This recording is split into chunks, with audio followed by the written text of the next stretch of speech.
Today's topic is going to be a little bit on the late side, and it's about questions to ask an agent as a first-time home buyer. Right, so most of us probably have missed the boat at this point because interest rates are super high and prices are also super high, although admittedly slowing down, still super high. Right, so if you're still in the market, this might be helpful for you, especially if you're a first-time home buyer. If not helpful right now, hopefully it will be helpful the next time around. A few things I won't cover in this video are basically why you need a real estate agent. I'm not going to cover that. Some of you may need one, some of you don't. It's very dependent on the market and also on who you are as a person, right? And where you might be and what you're looking for. Second thing I won't cover is how to find a real estate agent, right? Whether it's through Google or referrals, right? Whatever it may be, I won't cover that. It's more about once you found said person, how to interview them and how to go about figuring out if this person is the right agent for you in terms of working on this large purchase. Also, one more thing is that this advice is very market specific. Depending on what client-agent relationships might look like throughout the states, it might differ, right? So this advice is specifically for markets similar to Northern New Jersey area and also New York area. First thing here is, why would I want to interview an agent, right? Why bother? You selected this person, sounds like this should be a good fit. One thing I want to bring up is, even if it's a referral or a friend, you still want to interview them. Right? Just because they're a good friend or just because it came from a good friend in terms of referral, it doesn't necessarily mean that this agent will work well with you. Right? We all work differently with different people, and this is going to be one of the largest purchases you will be making in your entire life maybe, or in your life so far. You want to make sure that this person, this agent, is the right person to work with you on this large transaction. And they're supposed to be like experts.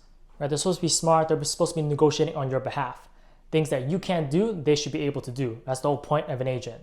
And just like any job, right, you interview for it, you want the best person for this job. And if every agent was good, then you wouldn't need to look for an agent. You just need to find the best person that works best with you and for what you're looking for in the market today. You don't want to waste time working with the wrong agent, right? That could be months of time. Either you could lose out on a house, potentially you might not even see any houses depending on who the agent is. Right? You don't want to work with an incompetent agent, or maybe just an agent that doesn't work well with you. So there are a lot of things you can do before you even get to the interview process, and sort of similar to a resume review process, you want to look over their experience. Right? Things to look out for include the homes that they represent, right? Either buying or selling. Are they in your price range? You don't want to go with an agent that only sells or works with $1 million homes and you're looking within the 300, 400K zone. What if they try to upsell you, right? What if they only know how to sell for homes and buy homes in the $1 million range, and they're going to push those homes onto you? Or if in the past recent history, all they're selling is homes in that area, maybe they're not the best agent for you. You want to find an agent that has recent history in the homes in your price range because they will know that best. And a $1 million home and a 300K, 400K zone home has different negotiating tactics and approaches to it. You just want to make sure that they have experience negotiating at that price point. Now, the next thing is to make sure that they have experience representing the types of homes that you're interested in. If you're interested in condos, then don't find someone that only has worked with single family homes. A condo and a single family home are very different in terms of what you have to look out for during the buying process and what the living experience might be. And so you really want to make sure that they have experience working in the types of homes that you're interested in. And another thing is that when you're looking for these homes, right, the price points, you also want to make sure that they have experience selling and buying homes in that neighborhood that you're looking at, right? If they don't know what's happening in that neighborhood, then they can't provide advice on a good negotiating approach, schools maybe that you care about, right? You want them to know the neighborhood inside and out. Obviously, don't trust them completely because you have to do your own research and drive by the neighborhood and so on, and really digging deep into the neighborhood, but you really want them to do the first glance over at the very least, right? Find a pro who really knows the neighborhood inside and out. And it's also super important because real estate, again, is very localized. If you are a first-time home buyer, then you find an agent that's willing to work with first-time home buyers. Right? You don't want an agent that has worked with investors and only wants to work with investors because they're not going to explain things. Right? They might not even have the patience to do so. As a first-time home buyer, what I was looking for was someone who was patient and willing to walk us through the process step by step. And you especially don't want to feel dumb for not knowing something because the whole point of being a first-time home buyer is that you don't know anything. Great, you've vetted the agent, they look good. The next step is really thinking about what does the actual conversation on the phone call look like, right? What are the questions that you want to ask that you can't find the answers to online or through referrals? If you have 15 minutes, the key things I want to talk about is preferred methods of communication. In my opinion, the worst agent is an agent that does not respond, right, or is not responsive. Right? I expect a response within 1 business day. For some people, that's too much. For others, that's reasonable. So the preferred communication could be text, call, email, whatever it is. Make sure that you are comfortable with it and the time that it takes for them to respond. This also gives you an idea about how busy they are. Right? If they can't respond within a day, maybe they're too busy. Maybe they have too many clients. It doesn't mean that they're a bad agent. It might even mean that they're a good agent, but they might not be the right agent for you because you might be lower on the priority list when it comes to responding to you. If they have no clients, that's also a red flag, but maybe that's somewhere in between, right? They can manage the level of responses when it comes to working with multiple clients at the same time. The next one's a little more controversial, and I have gotten multiple responses on this. But generally speaking, you want to ask the question of, do they limit the number of showings? Right? Some agents actually only show you a limited number of homes, and then they stop showing you homes. Right? Or they have a contract that restricts you to only working with them. I don't think that's fair. Right? It doesn't even make sense because there are plenty of agents out there that will show you as many homes as needed, and also they don't have a contract. Right? You can decide to work with them, decide tomorrow you don't want to work with them anymore because they're not a good agent.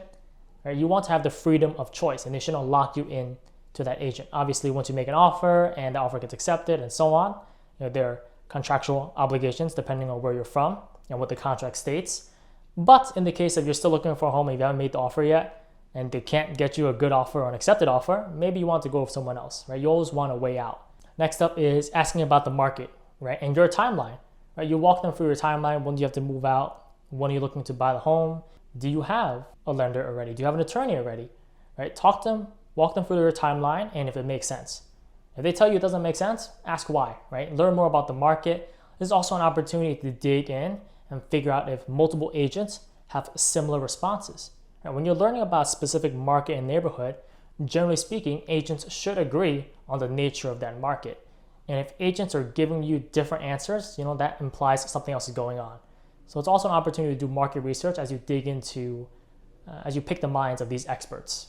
When you talk about this in your timeline, make sure that no one's too optimistic. You don't want an agent that tells you guaranteed, hey, it's going to happen, right? Because there's no guarantees in the market because you're working with so many parties involved that someone could decide that they're not going to sell you the home or they don't want to do showings anymore. Many things can happen. So for any guarantees, that always looks a little suspicious to me. You want to find an agent that is realistic, right, about your expectations and is willing to be open to discussing your timelines with you and what they can tweak to make your timelines realistic or why it doesn't make sense. And the last question here is you want to ask about the competitive advantage. Right? What makes them different from other agents? There's just so many agents out there. In the past decade, there's been an explosion in the number of agents because of how well the market's been doing and how well the real estate market's been doing. And you really want to find out, hey, what makes them different, right? Do they perform competitive market analysis on your homes, right? And to tell you, hey, is your bid competitive to other homes? And if not, why? Right? Do they negotiate on your behalf? Right? My agent was able to lower the price of our home, right? Which, if you think about it, is technically they're going against their own interests because the higher the home sells for, the more they receive in compensation, right? Because it's a percentage of the selling price. But if they're able to negotiate on your behalf, then it's an acknowledgement that they're a good agent. Did they review contingencies with you? That's really the job of the attorney. But you still want an agent that's competent, right? Can understand how to negotiate contingencies while you're making the offer. What would you be giving up if you did X, Y, Z? Or what would you be getting by doing X, Y, Z when it comes to contingencies? And just to be professional, once you decided, you've interviewed all the agents and you've selected the agent that you want to go with, just make sure that you notify every other agent that you decide not to go with them because that's only professional. That pretty much sums up the approach when it comes to our interviewing experience. I will paste the questions in the description below just so you can ask them as well. But basically over the course of 2 weeks, we interviewed over 10 agents, right? Just to get a good idea about what the market looks like and also what is realistic. When it comes to basically hiring anyone for anything, you always want to interview multiple candidates, just like any job interview. Wishing you the best of luck. Hopefully this video has helped you in this market today, and if not, hopefully in the next time when the market is looking good for first-time home buyers.